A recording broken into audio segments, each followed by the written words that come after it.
माँ गंगा, जिन्हें गंगा नदी के रूप में भी जाना जाता है, हिंदू धर्म में एक पवित्र देवी मानी जाती हैं।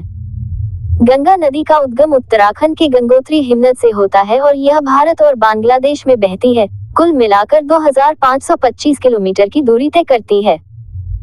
पौराणिक कथाओं के अनुसार गंगा का अस्तित्व स्वर्ग लोक में था।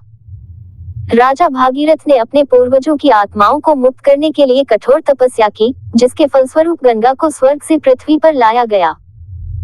गंगा के प्रवाह की प्रचंडता को पृथ्वी सहन नहीं कर सकती थी, इसलिए भगवान शिव ने उसे अपनी जटाओं में बांध लिया और उसके बहाव को नियंत्रित किया। गंगा नदी को मोक्षदायिनी माना जाता है, यानी यह पापों का नाश करती है और मोक्ष प्रदान करती है। इसके तट पर कई महत्वपूर्ण धार्मिक स्थल और तीर्थ हैं, जैसे हरिद्वार, वाराणसी और प्रयागराज। माँ गंगा की महिमा अनंत है और उनके बारे में कई कथाएं और मान्यताएं प्रचलित हैं। यहाँ कुछ प्रमुख कथाएं और उनकी महिमा के बारे में जानकारी दी जा रही है। 1. भागीरथ की तपस्या। राजा भागीरथ ने अपने पूर्वजों की आत्माओं को मोक्ष दिलाने के लिए कठोर तपस्या की थी। उनकी तपस्या से प्रसन्न होकर गंगा ने स्वर्ग से पृथ्वी पर अवतरण किया।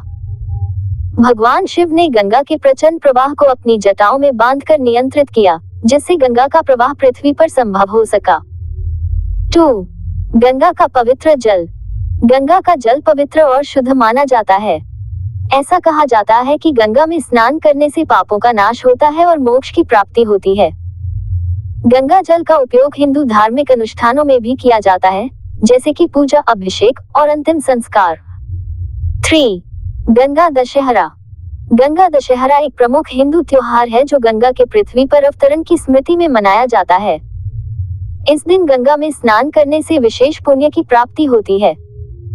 ये त्योहार ज्येष्ठ मास के शुक्ल पक्ष की दशमी तिथि को मनाया जाता है।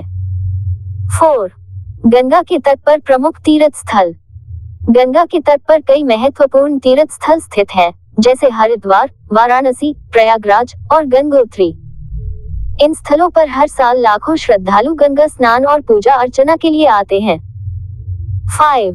गंगा आरती। हरिद्वार और वाराणसी में गंगा आरती एक प्रमुख धार्मिक अनुष्ठान है। हर शाम को गंगा के तट पर दीपों और मंत्रों के साथ आरती की जाती है, जो एक अद्भुत दृश्य होता है और श्रद्धालुओं के लिए एक आध्यात्मिक अनुभव प्रदान करता है।